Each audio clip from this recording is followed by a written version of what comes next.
presentamos hoy a Laura On, ella es directora del Observatorio de Movilidad Urbana del Gran La Plata, del IPAC, del Instituto de Investigaciones y Políticas del Ambiente Construido de nuestra facultad, que en este tiempo de cuarentena, de aislamiento social, preventivo y obligatorio, estuvieron poniendo el ojo, estuvieron investigando y recopilando experiencias de cómo se está viviendo este tiempo en nuestra ciudad, pero desde un punto de vista particular, que es el de la movilidad urbana, el transporte público.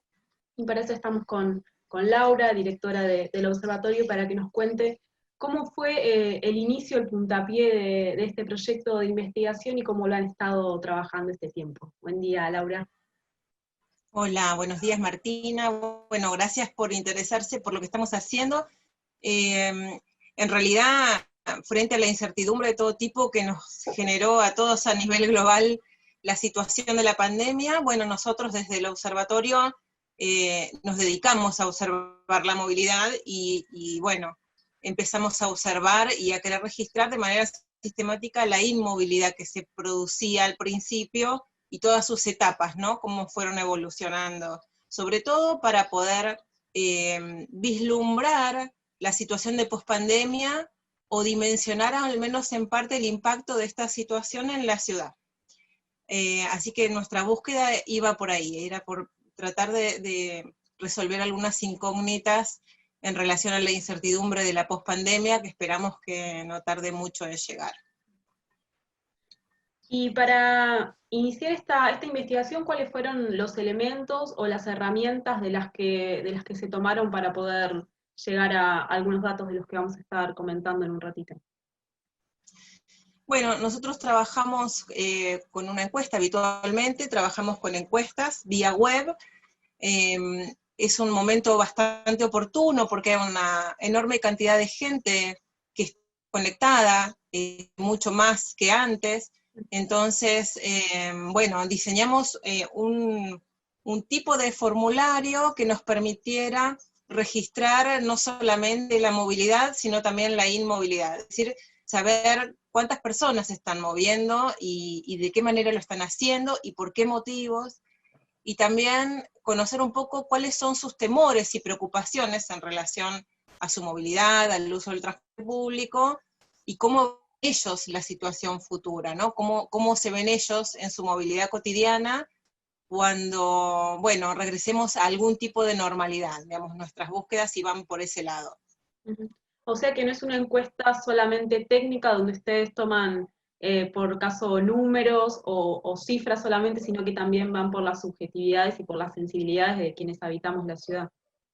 Sí, exactamente, porque consideramos, y además hubo una encuesta previa que se hizo a nivel del AMBA, unos colegas que trabajan en la UNCI y en la UBA, donde se podía ver el nivel de temor o preocupación de las personas en relación al uso del transporte masivo, y bueno, las distintas situaciones que se generan a partir de ahí, ¿no? Que es, bueno, elegir otros modos de transporte, que afectan la economía doméstica, que afectan la ciudad, y que, bueno, no son tampoco accesibles a toda la población.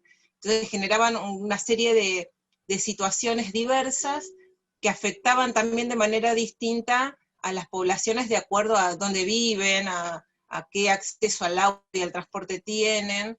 Y bueno, queríamos ver cuál era la situación particular de la ciudad de La Plata para poder ayudar a pensar ese futuro próximo sin coronavirus.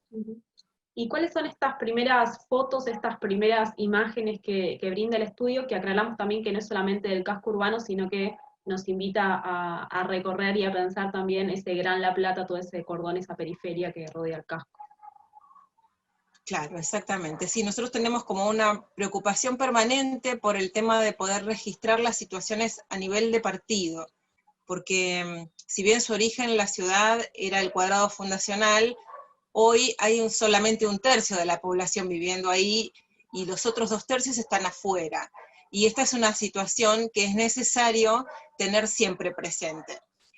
Así que el abordaje, como bien decís, fue a nivel de partido, tratando de focalizar en las distintas localidades. Y lo que nos muestra los primeros resultados es que, por un lado, la gente se está moviendo, es decir, hay un 97% de gente que sigue generando viajes, que sigue saliendo de su casa. Esto no ha cambiado en lo sustancial respecto de la situación de prepandemia. Lo que sí cambió fue la frecuencia, es decir, lo que nosotros llamamos la generación de viajes diarios. Antes todos salíamos normalmente de lunes a viernes o todos los días de casa. Hoy la mitad de la población del partido sale solamente 2 veces por semana de su casa, hay un 10% que sale solamente de lunes a viernes, y hay un 16% que sale todos los días. Entonces, esa situación cambió. Y eso es lo que también vemos en nuestra realidad cotidiana. Vemos como una merma del movimiento, del estrés cotidiano, de la actividad general de la movilidad. La otra cuestión que cambió estructuralmente es el reparto modal, es decir, ¿en qué viaja la gente?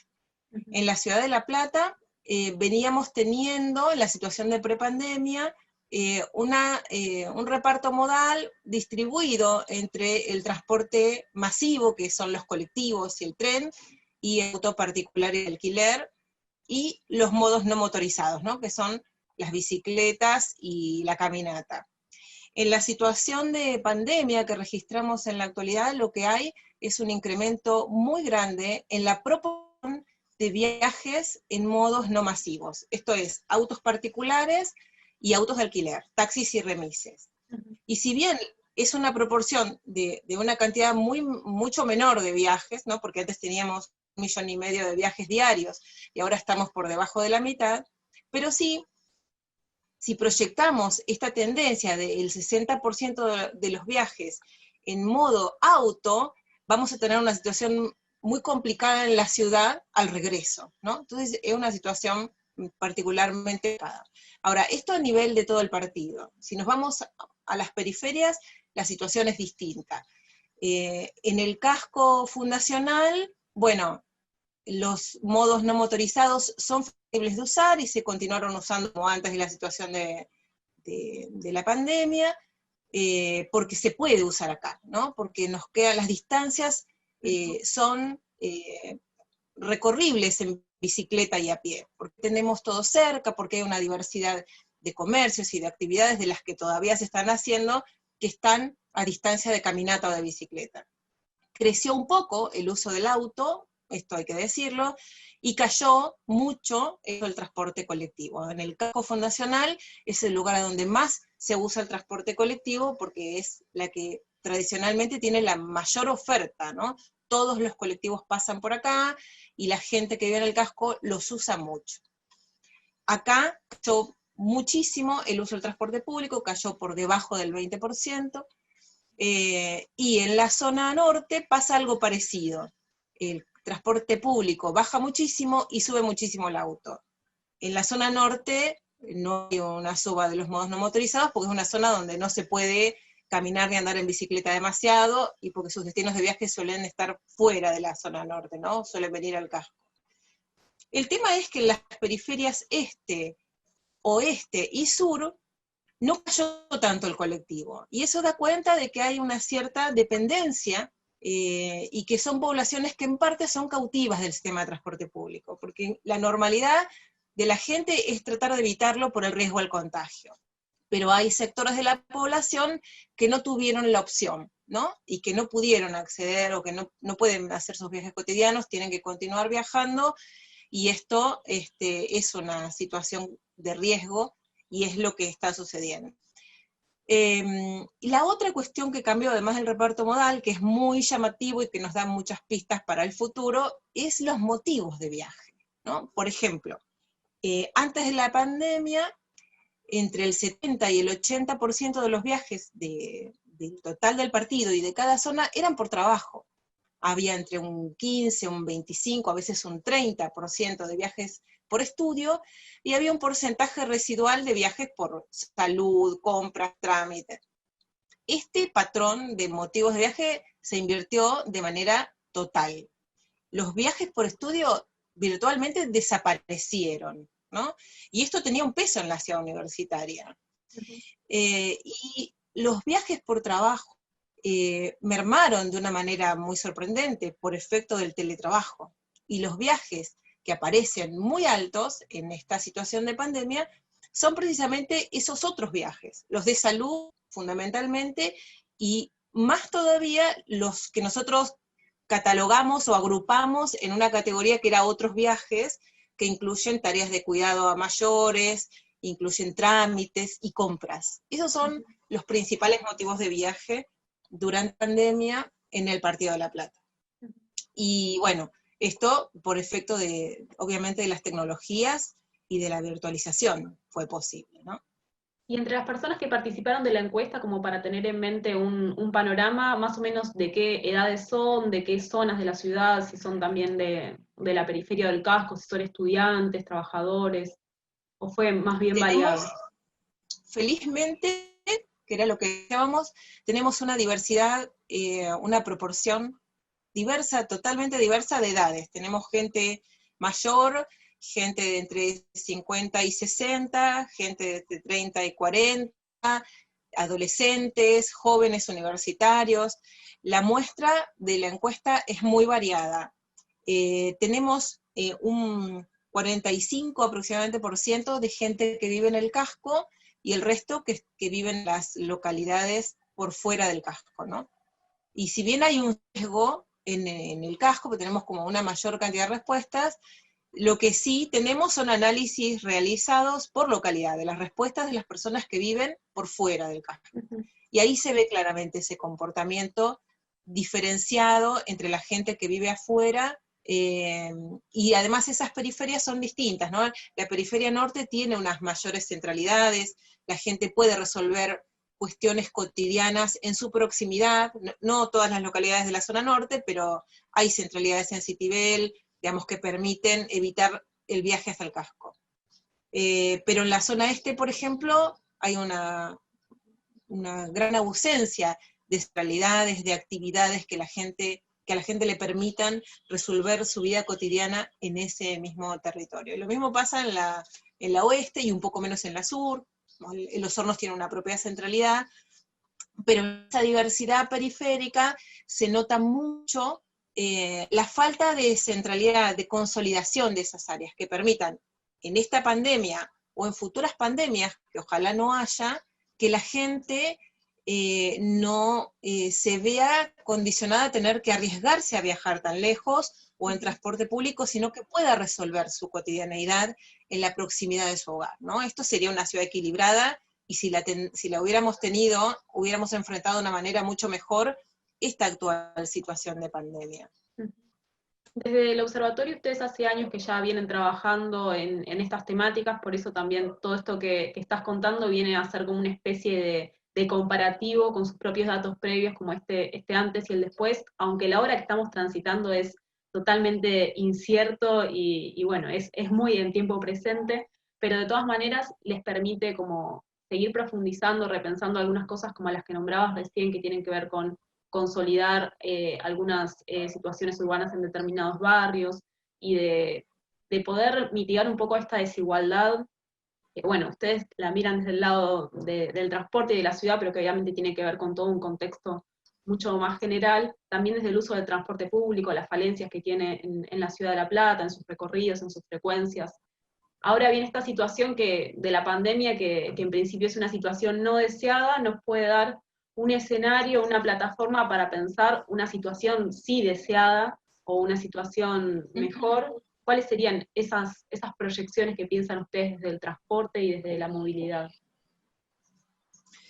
Bueno, primero voy a hacer foco en la pregunta que les hicimos a los encuestados en relación a cómo ven ellos su movilidad en la pospandemia, cómo creen que van a empezar a viajar, y hay una proporción grande de personas que espera poder viajar más en modos no motorizados, ¿no? En bicicleta y a pie, como que tienen esa expectativa, como que deja una huella el coronavirus en el temor a utilizar el transporte público, porque es lo que menos declaran que van a usar, el sistema de transporte público. Y bueno, hay una proporción importante también que habla de un futuro solo automóvil, son escenarios muy críticos para la ciudad, sobre todo el escenario solo automóvil. porque por varias causas, ¿no? El automóvil es un problema en todas las ciudades del mundo, pero una ciudad que está tan centralizada como la nuestra, que tiene esta dificultad de falta de desarrollo de centralidades, de barrios activos e intensos, y donde la gente depende tanto del casco para resolver su cotidianeidad, bueno, el paradigma de un automóvil por persona o por familia genera una situación muy crítica, que es la que nosotros veníamos viendo en la situación de prepandemia en la ciudad. Estábamos en niveles de congestión muy altos, y a pesar de tener un uso bastante intenso del transporte público, ¿no? Es un escenario muy crítico, y toda ciudad trata de evitarlo. Ahora, por eso es un escenario crítico.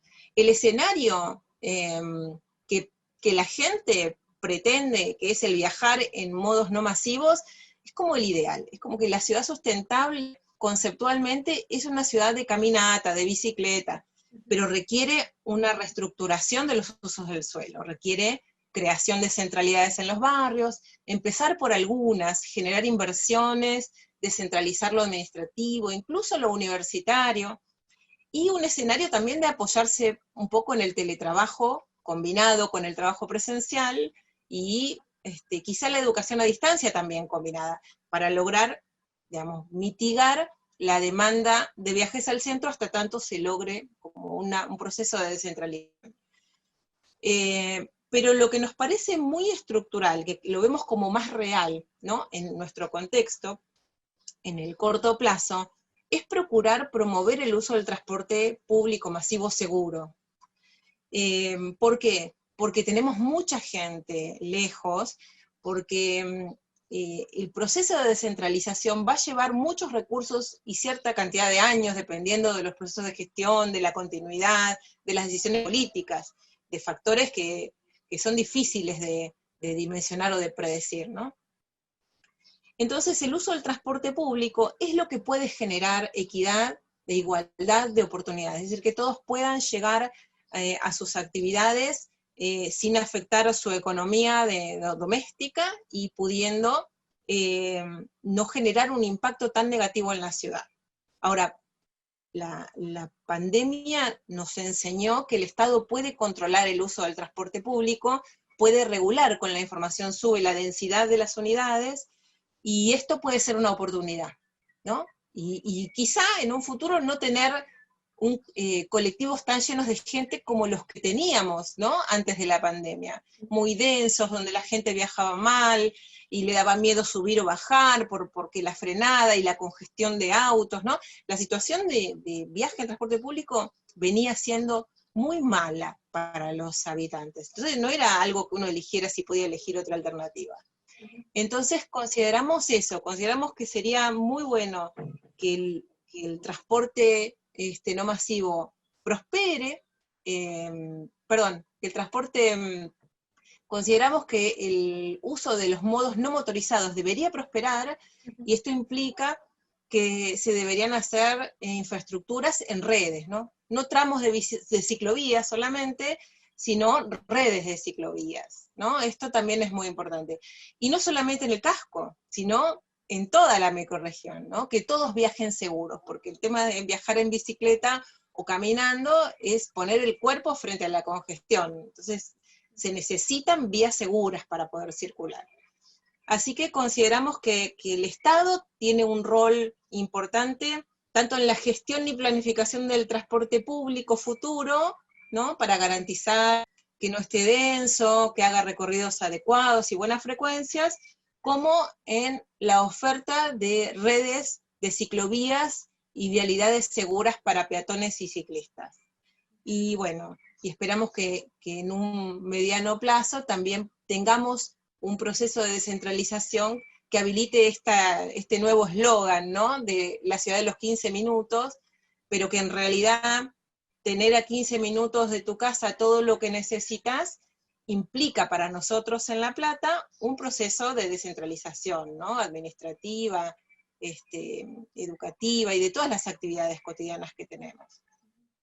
Bien, Laura, creo que nos quedamos, o por lo menos yo me quedo con esa idea de pensar esta suerte de pausa que estamos atravesando como una como una posibilidad de volver a repensar y con esa pregunta que vos resaltabas recién de, bueno, ¿qué ciudad queremos nosotros, con qué movilidad, con qué posibilidades de transporte? Que bueno, es un deseo de personal o a lo sumo colectivo de algunos sectores, pero luego también el Estado tendrá que hacer sus intervenciones, sus inversiones y sus planificaciones. Te agradecemos por este tiempo y por este trabajo que han hecho del observatorio, e invitamos también a ver las redes del observatorio, principalmente en el Facebook, donde se pueden ver también no solo datos, sino algunas imágenes de nuestra ciudad en pandemia que nos ayudan a completar un poco este recorrido que nos planteaste. Bueno, muchísimas gracias, Martina.